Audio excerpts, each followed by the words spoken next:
السلام علیکم ورحمۃ اللہ وبرکاتہ۔ نحمده ونصلی علی رسولہ الکریم، اما بعد فاعوذ باللہ من الشیطان الرجیم، بسم اللہ الرحمن الرحیم۔ محمد رسول اللہ والذین معه اشداء علی الکفار رحماء بینہم۔ آمنت باللہ صدق اللہ مولانا العظیم وبلغنا رسوله النبی الامین المتین المکین المختار الکریم، ونحن على ذلك لمن الشاہدین والشاکرین والذاکرین والحافظین والواصفین والحامدین والحمد للہ رب العالمین۔ قال اللہ تعالی فی شان حبیبہ ونبیہ مخبرا وآمرا، ان اللہ وملائکتہ یصلون علی النبی یا ایھا الذین آمنوا صلوا علیہ وسلموا تسلیما۔ اللہم صل علی سیدنا ومولانا محمد معدن الجود والکرم وآلہ الکرام وابنہ الکریم وبارک وسلم۔ عزیزان ملت اسلامیہ، جیسا کہ آپ حضرات کو معلوم ہے کہ آج 18 تاریخ ہے اردو کی۔ بہت سارے ہمارے مسلمان بھائیوں کو شاید پتہ بھی نہیں ہوگا، لیکن میں بتا دوں آج ذی الحجہ کی 18 تاریخ ہے، اور آج ہی کو یعنی آج ہی کے دن تیسرے خلیفہ حضرت عثمان غنی داماد مصطفیٰ حضرت عثمان رضی اللہ تعالیٰ عنہ کو بڑی بے دردی کے ساتھ شہید کر دیا گیا۔ اگر ان ایام میں، ان دنوں میں ان کا ذکر کیے بغیر ہم آگے بڑھ جائیں تو یہ ایک طریقے سے ناانصافی ہوگی اور یہ اچھی بات نہیں کہلائے کہ ہم عثمان غنی کا ذکر نہ کریں اور آگے چلے جائیں۔ ایسا نہیں ہونا چاہیے۔ ہمیں اپنے اسلاف کو جو مصطفیٰ کریم کے جانثار ہیں انہیں ہمیں کثرت سے یاد کرنا چاہیے، اور ان کے جو بتائے ہوئے راستے ہیں ان کے مطابق ہمیں زندگی کے شب و روز گزارنے چاہیے، اسے عملی طور پر اپنی زندگی میں نافذ کرنا چاہیے۔ عزیزان ملت اسلامیہ، عثمان غنی کا مرتبہ و مقام اللہ اکبر۔ آج حضرت آدم سے لے کر آج تک بہت سارے لوگ آئے، اس دنیا سے چلے گئے۔ انبیاء کرام کا مقام اور مرتبہ تو الگ، لیکن جو انبیاء کے صحابہ ہیں ان کا مقام اور مرتبہ بھی الگ الگ اللہ رب العزت نے لوگوں کو عطا فرمایا۔ بلا شبہ مصطفیٰ کریم کے صحابہ میں سب سے افضل جو ہے وہ صدیق اکبر، اور دوسرے نمبر پر فاروق اعظم، پھر عثمان غنی، اور چوتھے نمبر پر مولا کائنات شیر خدا حیدر کرار۔ لیکن حضرت آدم سے لے کر کے حضور اکرم نور مجسم رحمت عالم صلی اللہ علیہ وآلہ وسلم تک کسی نبی کے کسی صحابی کو یہ شرف، یہ مقام اور مرتبہ حاصل نہیں ہوا ہے کہ اس کے نکاح میں کسی نبی کی 2 بیٹیاں جمع ہوئی۔ یہ شرف، یہ فضیلت اور یہ مقام و مرتبہ صرف اور صرف عثمان غنی کا حصہ ہے۔ یہاں تک کہ مصطفیٰ کریم نے اپنی پہلی بیٹی کی شادی فرمائی، عثمان غنی کے ساتھ عقد فرمایا، نکاح فرمایا، لیکن اللہ کی جیسی مرضی، اللہ کی جیسی رضا، وہ پہلی صاحبزادی جو تھی وہ وفات پا گئی، اس دنیا سے تشریف لے گئی۔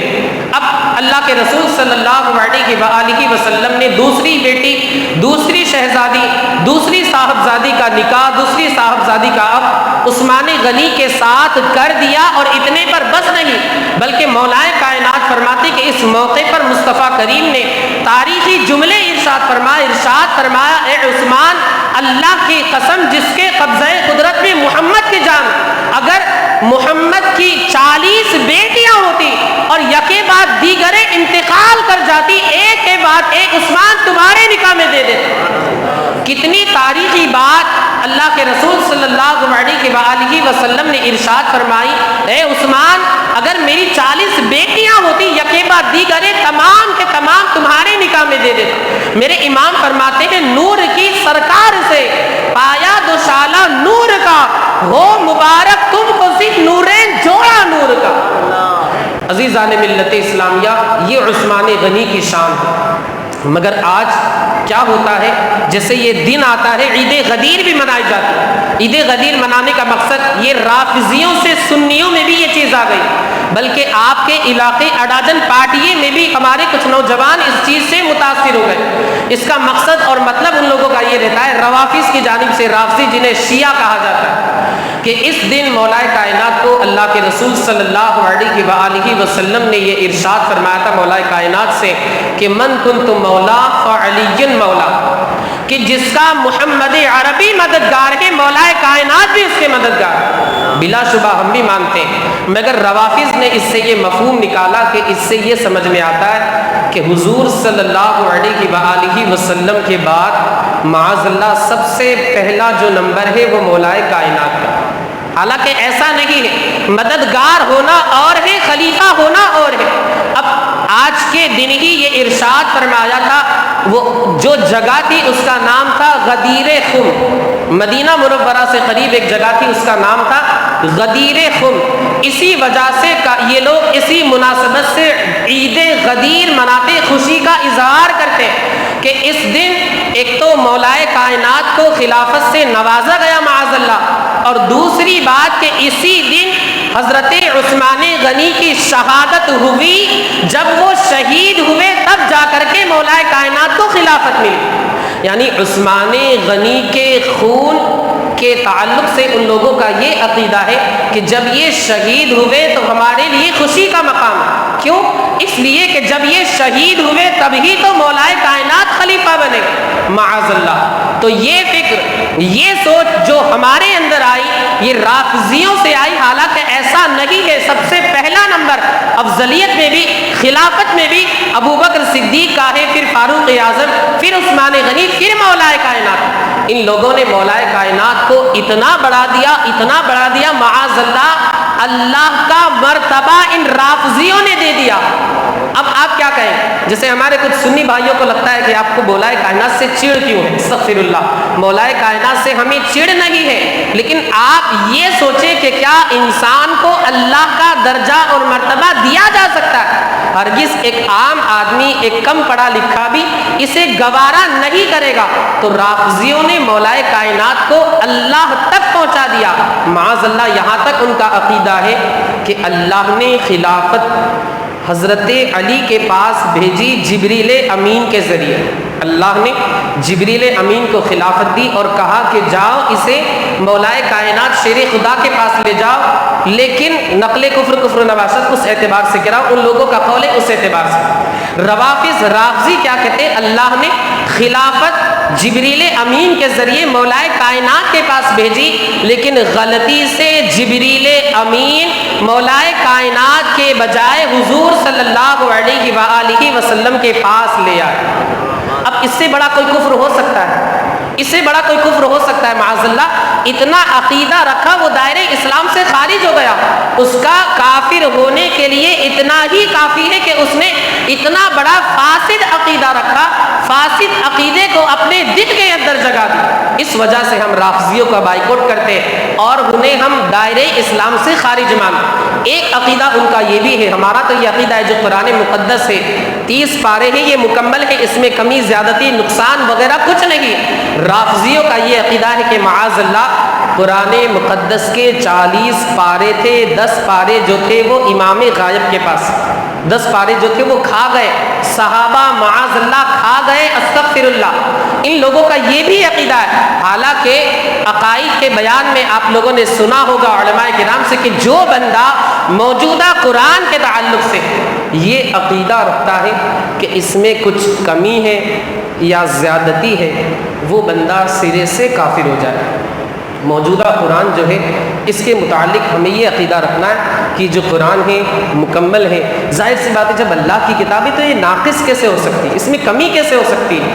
تو انسان کا کام ہے کہ اس سے غلطی ہوتی ہے، رب کعبہ سے غلطی نہیں ہو سکتی۔ ان روافظ نے کہا کہ یہ قرآن مقدس مکمل نہیں ہے بلکہ یہ آدھا ہے، 10 پارے جو ہے وہ کھا گئے امام غائب کے پاس سے معاذ اللہ۔ تو ان لوگوں کے کافر ہونے کے لیے یہی کافی ہے۔ ایک بات میں عرض کروں، یہ جو عید غدیر منانے والے بڑے زور و شور کے ساتھ، شان و شوکت کے ساتھ، ہمارے کچھ سنی بھائی بھی اس میں ملوث ہے، وہ انجام دیکھے ان کا حال کیا ہوگا، وہ کس عبرت ناک موت سے دوچار ہوں گے اس سے آپ اندازہ لگائیں، ظاہر سی بات ہے جو مولائے کائنات کے تعلق سے یہ عقیدہ رکھنے والا ہے کہ مولائے کائنات کا پہلا نمبر ہے، یقیناً وہ حضرت عثمان غنی سے بغض رکھنے والا ہے، صدیق اکبر سے بغض رکھنے والا ہے، عمر فاروق اعظم سے بغض رکھنے والا ہے، تمام صحابہ سے بغض رکھنے والا ہے۔ اور یاد رکھے جو صحابہ کا گستاخ ہوتا ہے، بے ادب ہوتا ہے، بغض رکھتا ہے، کینہ رکھتا ہے، حسد رکھتا ہے، عداوت رکھتا ہے، دشمنی رکھتا ہے، ان کے خلاف ورزی والی باتیں کرتا ہے، اس کا انجام تاریخ کی روشنی میں سماعت فرمائے۔ ایک شخص تھا مدینہ منورہ، قافلے والوں کے ساتھ روانہ ہوا، مدینہ منورہ قافلہ پہنچ جاتا ہے، قافلے والوں نے اس سے کہا چلو چلو عثمان غنی کے مزار اقدس کی زیارت کر لیتے ہیں اور ان کے فیوز و برکات سے اپنے آپ کو مالا مال کرتے، فیوز و برکات حاصل کرتے۔ مگر وہ گستاخ تھا، بے ادب تھا، اس نے کہا حضرت عثمان غنی کا مزار اقدس یہاں سے کافی دور ہے، میں نہیں جاؤں گا۔ انسان نہ جائے، طبیعت کا تقاضا نہ ہو کوئی مسئلہ نہیں ہے، لیکن کم از کم گستاخی تو نہ رکھے، دل میں صحابہ کی عداوت اور بغض تو نہ رکھے، کوئی مسئلہ نہیں، مرضی ابھی نہیں ہے، طبیعت علیل ہے، ابھی طبیعت کا ساتھ نہیں ہے، طبیعت کا تقاضا نہیں کہ ابھی جایا جائے، ہم تھکے ہوئے ہیں، سفر میں ہے، ابھی طبیعت جانے کی اجازت نہیں دیتی، نہ جائے بندہ کوئی بات نہیں، لیکن کم از کم دل کے اندر صحابہ کی عداوت تو نہ رکھے، بغض تو نہ رکھے۔ اس نے کہا میں نہیں جاؤں گا۔ خیر قافلے والے جاتے حضرت عثمان غنی کے مزار اقدس پر، اس وقت تو جنت البقیع کے اندر قبے بنے ہوئے تھے، گنبد وغیرہ بنے ہوئے تھے، اور باقاعدہ پتہ چلتا تھا یہ عثمان غنی کا مزار ہے، یہ فاطمہ زہرا کا مزار ہے، یہ دیگر صحابہ کے مزارات ہیں، تقریباً 10,000 صحابہ کرام کے مزارات ہیں جس جگہ پر آ کے سوئے ہیں صحابہ 10,000، اس بقیع پاک کے سارے مزاروں کو سلام۔ اس وقت صاف پتہ چلتا تھا، مگر یہ 40-50 سال سے گورنمنٹ نے بالکل زمین دوز کر دیا اور آج کل نشانی علامت وغیرہ نہیں ہے، سارے آثار ختم کر دیے۔ خیر وہ گئے، زیارت کر کے واپس تشریف لے آئے، فیوز و برکات سے مالا مال ہو کر کے آئے۔ اب وطن جانے کی تیاری ہے، وہ قافلہ وطن کی جانب روانہ ہو جاتا ہے۔ راستے میں ایک جگہ وہ لوگ ٹھہرتے ہیں، پڑاؤ ڈالتے، قیام کرتے ہیں، کسی ضرورت کے پیش نظر رک جاتے ہیں۔ اللہ اکبر، ایک درندہ باہر سے آتا ہے، ایک جنگلی جانور آتا ہے، اس نے قافلے والوں میں سے کسی کو کچھ نہیں کیا۔ جنگلی جانور آتا ہے باہر سے، قافلے والے بہت سارے موجود تھے، مگر اس جنگلی جانور نے کسی کو نہیں چھیڑا، ہاتھ تک نہیں لگایا، پنجہ تک نہیں لگایا، نہ ہی جا کر کے سونگھا کہ اسے کچھ پتہ چلتا۔ وہ جنگلی جانور اسی گستاخ کے پاس آتا ہے، گویا کہ ایسا لگ رہا تھا کہ اس جنگلی جانور کو بھی اس گستاخ صحابہ کی تلاش تھی۔ وہ گستاخ جو قافلے کے بیچ میں تھا، جنگلی جانور آیا، اس گستاخ کو پکڑا، دبوچا اور اسے کاٹ کر کے ٹکڑے ٹکڑے کر دیا۔ عزیزان ملت اسلامیہ، اس حکایت کو بیان کرنے کا مقصد یہ ہے کہ آپ ذرا سوچیں، جو حضرت عثمان غنی کا گستاخ ہے، جو مولائے کائنات کے تعلق سے بہت زیادہ ان کے معاملے میں غلو کرتا ہے، شدت کا معاملہ برتتا ہے، صحابہ کی گستاخی کرتا ہے، اس کا دنیا میں یہ انجام ہوتا ہے۔ اگر آج کل کچھ لوگ یہ کہتے ہیں کہ رافضی بھی تو بہت سی گستاخیاں کرتے ہیں، ان کا یہ عالم اور حال نہیں ہوتا، تو یاد رکھیں یہ میرے رب کی جانب سے ڈھیل ہے، انہیں مہلت دی جا رہی ہے، انہیں ایک موقع دیا جا رہا ہے کہ آج بھی وہ لوگ آ جائے، توبہ کر لے، مصطفیٰ کریم کے دامن کو مضبوطی کے ساتھ تھام لے۔ میرے امام فرماتے آج لے ان کی پناہ، آج مدد مانگ ان سے، پھر نہ مانیں کہ قیامت میں اگر مان گیا، لیکن اگر پھر اس نے موقع کو فراموش کر دیا، اس موقع سے فائدہ نہ اٹھایا، توبہ کر کے استغفار کر کے اس نے جو ہمارے علماء کرام نے عقائد بتائے ہیں اس کے مطابق اس نے عقائد کو اختیار نہیں کیا، تو پھر جان لے وَلَعَذَابُ الْآخِرَةِ أَشَدُّ وَأَبْقَىٰ، ان لوگوں کا انجام جو ہے آخرت کے اندر بہت برا ہوگا، اور آخرت کا جو عذاب ہے بڑا سخت ہے اور کبھی بھی ختم نہیں ہوگا۔ تو ہمیں چاہیے کہ ہم صحابہ کرام کے تعلق سے حسن ظن رکھیں، اچھا عقیدہ رکھیں، وہ صحابہ کرام مصطفیٰ کریم کے جانثار، مصطفیٰ کریم کے صحابہ، مصطفیٰ کریم کی مقدس مبارک بابرکت معزز مکرم صحبت کے اندر رہنے والے۔ معاذ اللہ آج کل کا یہ انسان جس کی نماز کا کوئی ٹھکانہ نہیں، جس کی داڑھی شریف کا کوئی ٹھکانہ نہیں، وہ بڑے بڑے صحابہ اکرام، بڑے بڑے مرتبے والے، ان کے تعلق سے اپنی بری زبان کو لے۔ اللہ اللہ اس کی زبان کو بند فرما دے گا اگر اس طریقے سے صحابہ کرام کے شان میں وہ بندہ اگر گستاخی کرتا ہے۔ عزیزان ملت اسلامیہ، میں اپنے موضوع کو تھوڑا سا پلٹوں اور کہوں، عرض کروں، آپ دیکھیں عثمان غنی کی شان، مصطفیٰ کریم نے جنہیں اس دنیا کے اندر جنتی ہونے کی بشارت دے دی تھی، اور میں نے ابھی جیسا کہ بتایا مصطفیٰ کریم کی بارگاہ سے جنہیں ایک مرتبہ نہیں بلکہ 2 مرتبہ داماد بننے کا شرف حاصل ہوا، مصطفیٰ کریم نے جنہیں جنتی ہونے کی بشارت اس دنیا ہی میں دے دی تھی، مگر اس کے باوجود بھی عالم یہ تھا کہ جب کبھی قبرستان تشریف لے جاتے، پتہ یہ چلا قبرستان تشریف لے جانا، قبرستان جانا صحابہ کی سنت مبارکہ ہے، خود آمنہ کے لال کی سنت مبارکہ۔ آپ نے سنا ہوگا مصطفیٰ کریم سال میں 1 یا 2 مرتبہ مزارات احد کا جو میدان ہے جہاں پر صحابہ کے مزارات ہیں وہاں پر آپ تشریف لے جاتے تھے، سلام وغیرہ پیش کرتے تھے۔ تو مزارات پر جانا، قبروں پر جانا خود مصطفیٰ کریم کی سنت مبارکہ ہے۔ عثمان غنی کے تعلق سے آتا ہے اتنا بڑا مقام ان مرتبہ، لیکن اس کے باوجود جب قبروں کی زیارت کرتے رونے لگتے، آنکھیں اشکبار ہو جاتی، نم ہو جاتی۔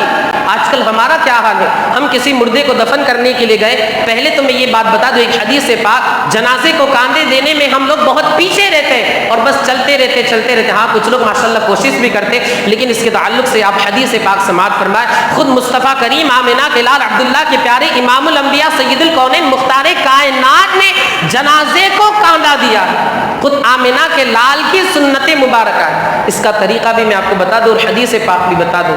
طریقہ یہ ہے کہ جنازے کا جو دایاں سرا ہوتا ہے، اوپر والا ہاتھ کی طرف والا جو ہوتا ہے، اسے آپ اٹھا کر کے 10 قدم چلیں گے۔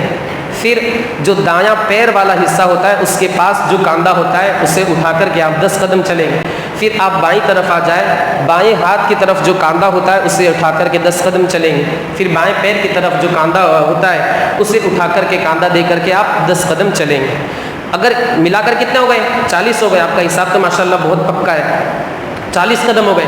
حدیث پاک میں آتا ہے کہ جو بندہ جنازے کو کاندھا دیتے ہوئے 40 قدم چلتا ہے، رب کعبہ اس کے 40 کبیرہ گناہوں کو معاف فرما دیتا۔ انشاءاللہ عمل کریں گے۔ دوسری بات، اکثر و بیشتر ہمارے یہاں یہ ہوتا ہے کہ جیسے کاندھا دے دیا، جو شب واہنی کر کے جو گاڑی رہتی ہے برج کے نیچے کھڑی رہتی ہے سید صاحب کی، جس کے چلانے کی ذمہ داری ہے، وہاں تک ہم نے چھوڑ دیا، گاڑی سٹارٹ کی، ہم مارکیٹ چلے گئے، ہم گھر چلے گئے، ہم ادھر چلے گئے، ہم ادھر چلے گئے، یعنی اب اس کو ہم پوچھنا نہیں ہے، جبکہ ویسے کوئی مسئلہ بھی نہیں، کوئی ضروری بھی نہیں، آپ نے جنازے میں شرکت کر لی، نماز پڑھ لی، کافی ہے۔ مگر اس کی بھی فضیلت سماعت فرمائے، میرے آقا مصطفیٰ کریم فرماتے کہ جو بندہ جنازے میں شرکت کرتا ہے اور دفن کرنے میں بھی شرکت کرتا ہے، یعنی قبرستان جاتا ہے، مردے کو دفناتا ہے، رب کعبہ اسے 2 قیرات یعنی 2 احد پہاڑ کے برابر نیکی عطا فرماتا ہے۔ تھوڑا سا وقت دے دینا، آپ کتنا لگے گا ٹائم؟ بہت تو آدھا گھنٹہ، پونا گھنٹہ، لیکن سامنے آپ نیکیاں دیکھیں۔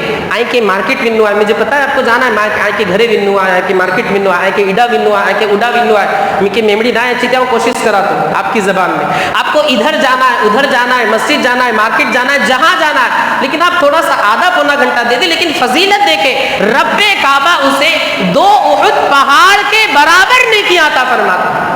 کتنا آسان عمل ہے، پونا گھنٹہ یا آدھا گھنٹے کا آپ کو وقت دینا ہے، لیکن اتنی ساری فضیلتیں آپ کو حاصل ہوگی۔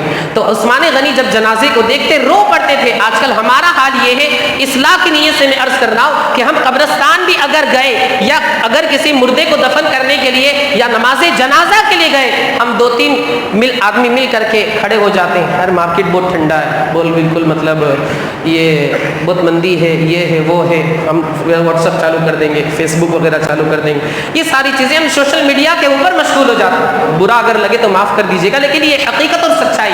ہم عثمان غنی کے ماننے والے یاد رکھیں، عثمان غنی کا عالم یہ تھا کہ جب جنازے کو دیکھتے روتے، آنکھیں اشکبار ہو جاتی، اتنے آنسو نکلتے کہ داڑھی شریف تر ہو جاتی، یہاں سے قطرے بہنے لگتے۔ کسی نے پوچھا آخر کیا بات ہے، وجہ کیا ہے، اس کا ریزن کیا ہے؟ آپ قبر، آپ جنت کی بات جب کی جاتی ہے، جہنم کی بات جب کی جاتی ہے، آپ اتنا متاثر نہیں ہوتے، آپ نہیں روتے، لیکن جب قبر کو آپ دیکھتے ہیں یا جنازے کو دیکھتے ہیں، آپ اس قدر رونے لگتے ہیں کہ آپ کی داڑھی شریف بھیگ جاتی ہے، قطرے گرنے لگتے ہیں آنسوؤں کے۔ عثمان غنی نے خوبصورت جواب دیا، ارشاد فرمایا، سنو سنو، میرے آقا مصطفیٰ کریم سے میرے ایک حدیث پاک سنی ہے، میرے آقا مصطفیٰ کریم فرماتے ہیں کہ یہ جو قبر رہے، آخرت کے منزلوں میں سے سب سے پہلی منزل ہے۔ اگر بندہ اس میں ناکام ہو گیا، بعد کی آخرت کی جتنی منزلیں ہیں، آخرت کے جتنے مراحل ہیں، ان میں ناکام رہے گا، ان میں کامیاب نہیں ہوگا۔ لیکن اگر بندہ قبر کی پہلی منزل میں کامیاب ہو گیا،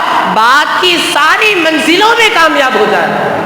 یہ عثمان غنی کا آپ تدبر دیکھیں، فکر دیکھیں، فکر آخرت دیکھیں، اللہ سے کس قدر ان کے اندر ڈر تھا، خدا ترسی کا عالم یہ تھا، خشیت ربانی سے کس قدر ان کا سینہ معمور تھا۔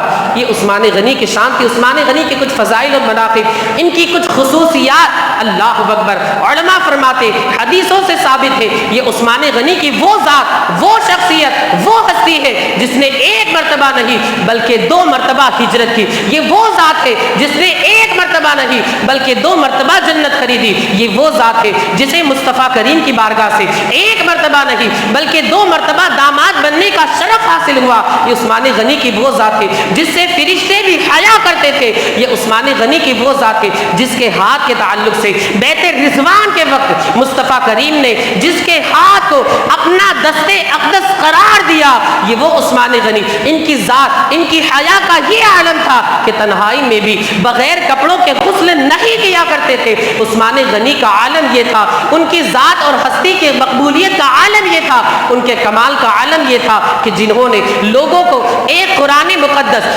مقدس کی ایک قرأت کے اوپر جمع کر دیا۔ عثمان غنی کی شان یہ تھی کہ اللہ کے رسول صلی اللہ علیہ وآلہ وسلم نے جنہیں غنی ہونے کا لقب عطا فرمایا، عثمان غنی کی وہ ذات تھی، اللہ اکبر، جنہوں نے شہادت کے وقت بھی قرآن مقدس کے دامن کو نہیں چھوڑا۔ عثمان غنی کی وہ ذات تھی، اللہ اکبر، جنہیں اللہ کے رسول صلی اللہ علیہ وآلہ وسلم نے اس دنیا کے اندر جنت کی بشارت دے دی تھی۔ میرے امام فرماتے ہیں وہ 10 جن کو جنت کا مزدہ ملا، اس مبارک جماعت پہ لاکھوں صلات، در منصور قرآن کی سل کے بہی، زوج دو نور عفت پہ لاکھوں صلات، یعنی عثمان صاحب کمی سے خدا، اللہ پوش شہادت پہ لاکھوں صلات، اور فرماتے ہیں نور کی سرکار سے پایا دوشالہ نور کا، ہو مبارک تم کو زن نورین جوڑا نور۔ یہ عثمان غنی کی شان، ان کی خصوصیات، فضائل و مناقب۔ مولا عز و جل ہمیں آپ کو اور ساری دنیا کے خوش عقیدہ مسلمانوں کو ایک بات عرض کروں کہ ہم عثمان غنی کے ماننے والے، ہم اس کا دعویٰ کرتے، لیکن ہماری سوسائٹی، محلے، ایریے، علاقے کا عالم یہ ہے کہ 1 بجے تک، 2 بجے تک گانوں کی آواز آتی ہے، پکچر وغیرہ کی آواز دوسروں کے گھروں میں باقاعدہ سنائی دیتی۔ خود ہم نے اپنے کانوں سے بھی سنا ہے، اور ہم نے اس پر ٹوکا بھی، ہو سکتا ہے برا بھی لگا، معذرت چاہتا ہوں، لیکن کیا کرے، بولنا پڑتا ہے۔ ہماری سوسائٹی کا عالم یہ ہے، 1-2 بجے تک گانوں کی آواز آ رہی ہے، پکچر کی آواز آ رہی ہے، اور بالکل خرافات کی آواز آ رہی ہے، اور ہم پھر امام صاحب سے آ کر کے کہتے ہیں حضرت دعا کر دیجئے، کاروبار میں برکت نہیں، مندی وغیرہ۔ تو اللہ اکبر، ایسے لوگ جب 2 بجے تک جاگتے ہیں، تو ان لوگوں کے بارے میں آپ کو بتاؤں، ایسے لوگ فجر میں آ کر کے امام صاحب کے مصلی سے آگے جا کر کے نماز پڑھتے ہیں۔ سمجھ گئے ہوں گے آپ لوگ، یعنی فجر کی نماز سے انہیں کوئی سروکار اور واسطہ ہی نہیں۔ جب 2 بجے تک، 3 بجے تک یہ لوگ پکچر دیکھیں گے، گانے سنیں گے زور زور سے، آس پاس والوں کا بھی کوئی خیال نہیں، اللہ اکبر، تو ان کے اوپر پھر رحمتیں نہیں اترے گی، بلکہ اللہ کا شکر انسان کو ادا کرنا چاہیے کہ اللہ کا عذاب نہیں اترتا۔ ورنہ اللہ کی ذات اگر ستار ہے، غفار ہے، تو اللہ کی ذات قہار و جبار بھی ہے۔ اللہ کی ذات ہی نے اگلی امتوں کو ایک گناہ کی بنیاد پر ہلاک و برباد فرما دیا۔ یہ مصطفیٰ کریم کے نالین کے قدموں کی، مصطفیٰ کریم کے قدموں کی برکت ہے کہ ہم پر عذاب نہیں آ رہا ہے۔ تو انسان اگر عثمان غنی کے ماننے والے ہونے کا دعویٰ کرتے ہیں، انسان اگر یہ دعویٰ کرتا ہے کہ عثمان غنی کا ماننے والا ہے، تو عثمان غنی نے قرآن مقدس کو شہادت کے وقت بھی نہ چھوڑا۔ عثمان غنی کی تو ایک نماز بھی قضا نہیں ہوئی۔ عثمان غنی نے تو مصطفیٰ کریم کی سنتوں کو، چھوٹی سے چھوٹی سنت کو بھی ایک لمحے کے لیے نہیں چھوڑا۔ تو آپ سے گزارش ہے کہ عثمان غنی کے ماننے والے ہونے کا دعویٰ اگر کرتے ہیں، ان کے نقش قدم پر اپنے آپ کو چلائے۔ مولا عز و جل ہمیں آپ کو اور ساری دنیا کے خوش عقیدہ مسلمانوں کو صحابہ کرام کے نقش قدم پر چلتے رہنے کی توفیق رفیق عطا فرمائے۔